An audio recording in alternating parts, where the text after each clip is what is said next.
the last video, a couple of folks pointed out they noticed the car wasn't tracking correctly through this S-curve, is actually creating a little wobble effect. And also, it's doing something right here at this frog. So let's see if we can first look at the train going through here, and then let's try to correct it. So I'm gonna run the train slowly through this area. See if you see where right there. Did you see that? And also notice when it goes across this frog, see that? As it's the trucks are going across the frog. So let's fix these two areas. All right, the first thing I'm going to do is try to bring this S-curve over a little bit so that it won't be so tight. So I'm going to use this drywall putty knife to gently go through underneath the track and loosen the glue up without messing these cross ties up.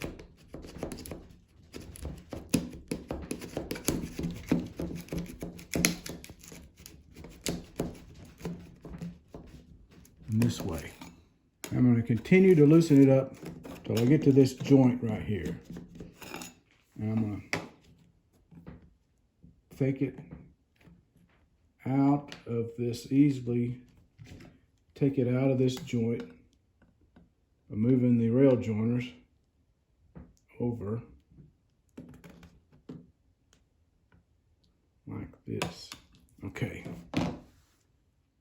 Now I'm going to try to bend this curve to where it won't be such an abrupt S-curve.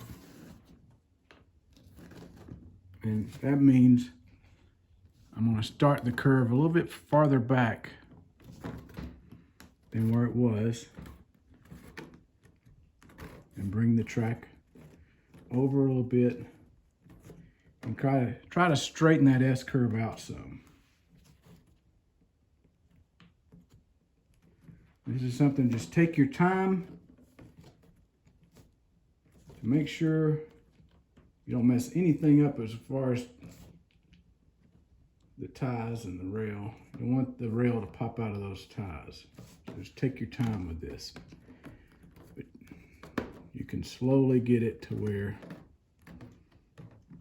the curve is not so abrupt.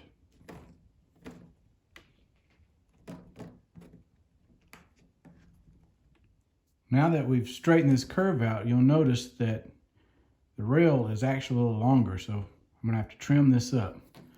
So one good way to mark where I need to trim this rail up is to line that cross tie up with the ends of the other rails on that turnout there. Then it's a matter of coming in with these rail nippers and just nipping the ends of these rails off.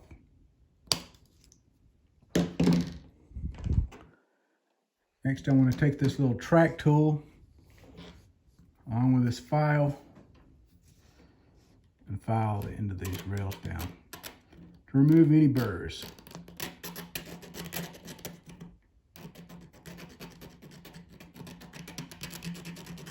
Just like that.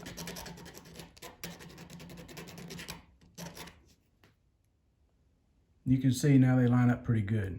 But before we put this track back down, I'm going to take this putty knife and I'm going to try to take off any little high ridges of that glue that was in between the cross ties before, so the track will seat down really good when we reattach it.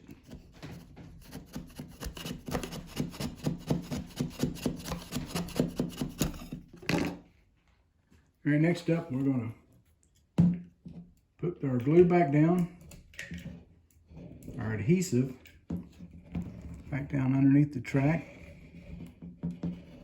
Doesn't take a whole lot.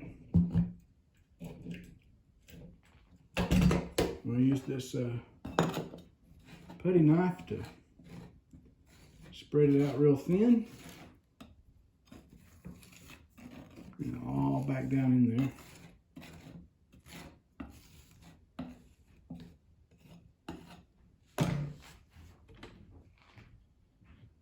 And we'll just reattach the track.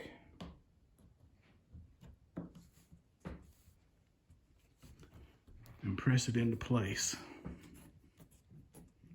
Like that.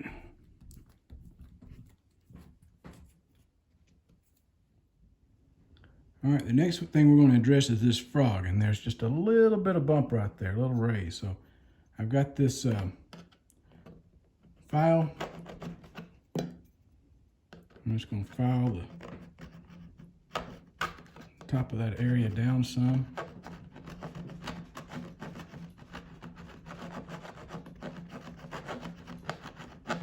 Try to level it out.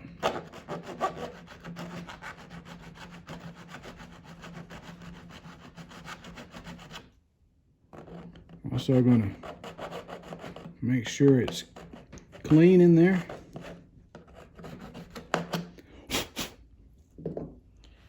It should be a lot better. All right, let's check it going through this area again. See if we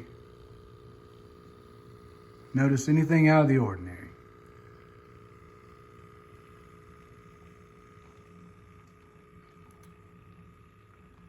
No jerking motion. Thing looks smooth. The only thing I see is maybe the wheel on the truck's dipping down into the frog, but that's normal. Looking good. Just for kicks, let's run some other equipment through here. Now this was suggested by my friend Tom Klomoski. Run the most troublesome cars you have through your track work when you're testing things. And these two exact rail covered coil cars will not go around anything tighter than 24-inch radius curves without derailing.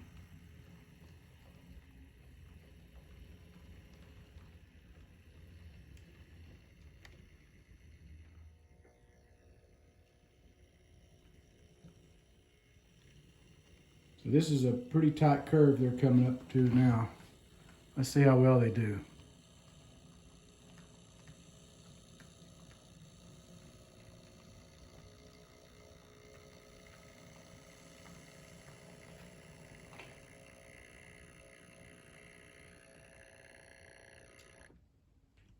Pretty nice. All right, let's leave these cars and go pick up something else.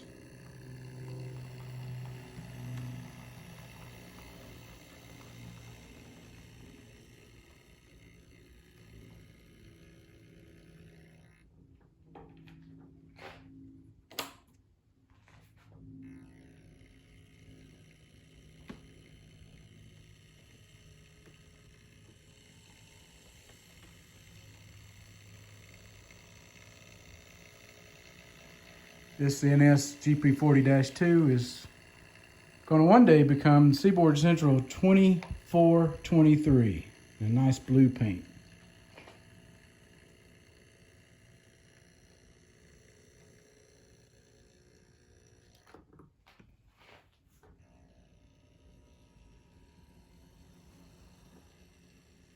Now this is the longest car that I have on the layout. It's an Intermountain auto rack car.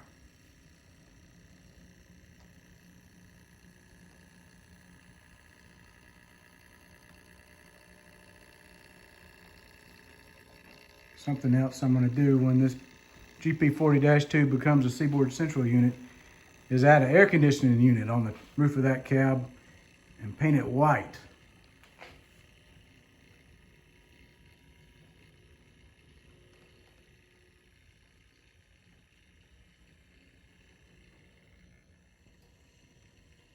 You would not believe how hot a black locomotive can become in the middle of June, July, and August without a working air conditioner in the state of Georgia. So this engine will definitely be getting probably one of those RV style air conditioners. As you can see, this track work is doing just fine. Appreciate you tuning back into the Seaboard Central. Until next time, thanks for watching.